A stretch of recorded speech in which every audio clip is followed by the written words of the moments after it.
ನಮಸ್ಕಾರ ಎಲ್ಲರಿಗೂ. ಇವತ್ತಿನ ವಿಡಿಯೋದಲ್ಲಿ ಸೂಪರ್ ಆಗಿ ಟೇಸ್ಟಿಯಾಗಿ ಒಂದು ಒಳ್ಳೆ ವೆಜ್ ರೆಸಿಪಿನ ಮಾಡ್ತಾ ಇದ್ದೀನಿ. ಮಶ್ರೂಮ್ ಮಸಾಲೆನ ಮಾಡ್ತಾ ಇದ್ದೀನಿ. ಸೊ ನಮ್ಮ ವಿಡಿಯೋಗಳು ರೆಸಿಪಿಗಳು ನಿಮ್ಗೆ ಇಷ್ಟ ಆಗ್ತಾಯಿದ್ರೆ ವಿಡಿಯೋಗೊಂದು ಲೈಕ್ ಕೊಡಿ ಮತ್ತು ಶೇರ್ ಮಾಡಿ, ಹಾಗೆ ಸಬ್ಸ್ಕ್ರೈಬ್ ಮಾಡೋದನ್ನು ಮಾತ್ರ ಮರಿಬೇಡಿ.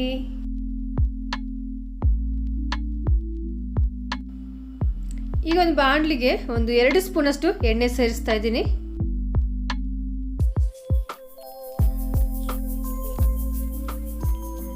ಚಕ್ಕೆ, ಲವಂಗ, 1 ಈರುಳ್ಳಿ,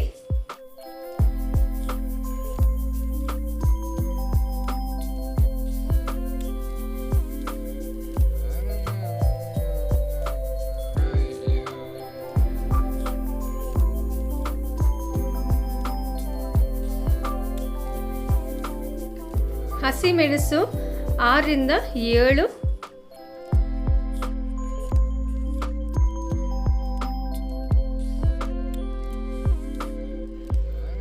ಐವತ್ತು ಗ್ರಾಮಷ್ಟು ಗೋಡಂಬಿ,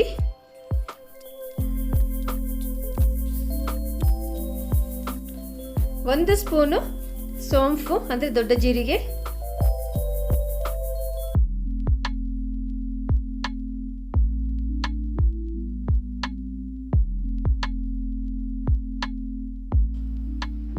ಪುದೀನ, ಕೊತ್ತಂಬರಿ ಸೊಪ್ಪು,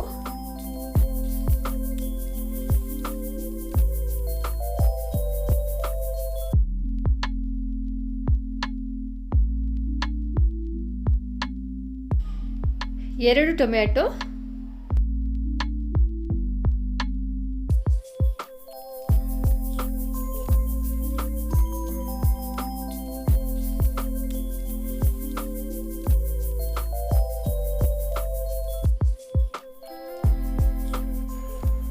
ಒಂದು ಸಣ್ಣ ಕಪ್ಪಷ್ಟು ತೆಂಗಿನಕಾಯಿ ತುರಿ ಸೇರಿಸ್ತಾ ಇದ್ದೀನಿ.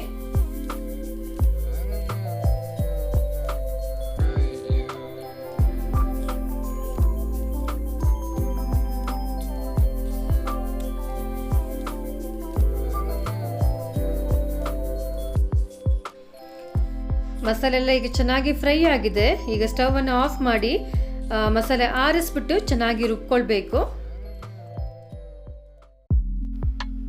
ನೋಡಿ, ಹೀಗೆ ನಾನು ಚೆನ್ನಾಗಿ ನೈಸಾಗಿ ರುಬ್ಬಿಟ್ಟಿದ್ದೇನೆ.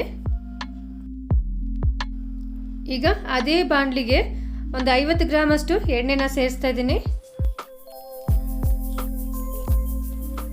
1 ಈರುಳ್ಳಿ,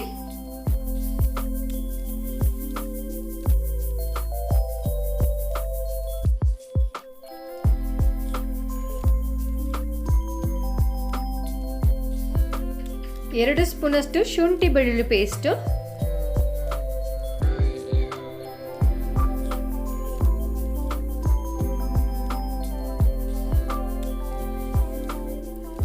ಅರಿಶಿನ ಪುಡಿ,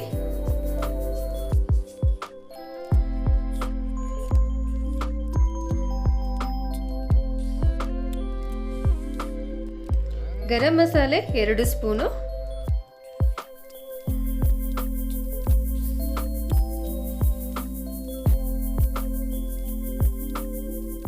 ಖಾರದ ಪುಡಿ 1 ಸ್ಪೂನು,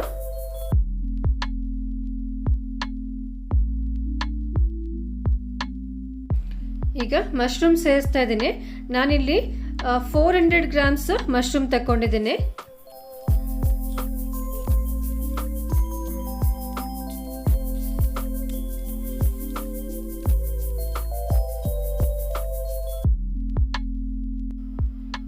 ಉಪ್ಪು,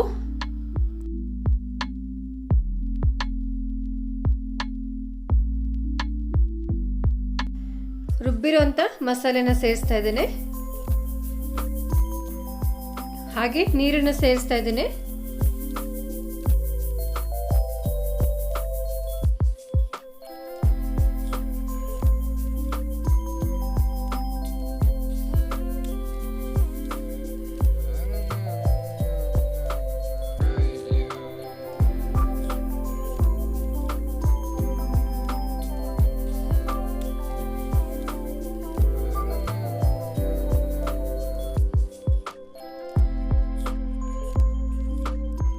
ಚೆನ್ನಾಗಿ ಮಿಕ್ಸ್ ಮಾಡ್ತಾ ಮಾಡ್ತಾ ಒಂದು 15ರಿಂದ 20 ನಿಮಿಷಕ್ಕೆ ಚೆನ್ನಾಗಿ ಸಾರು ಕಾಯಬೇಕು.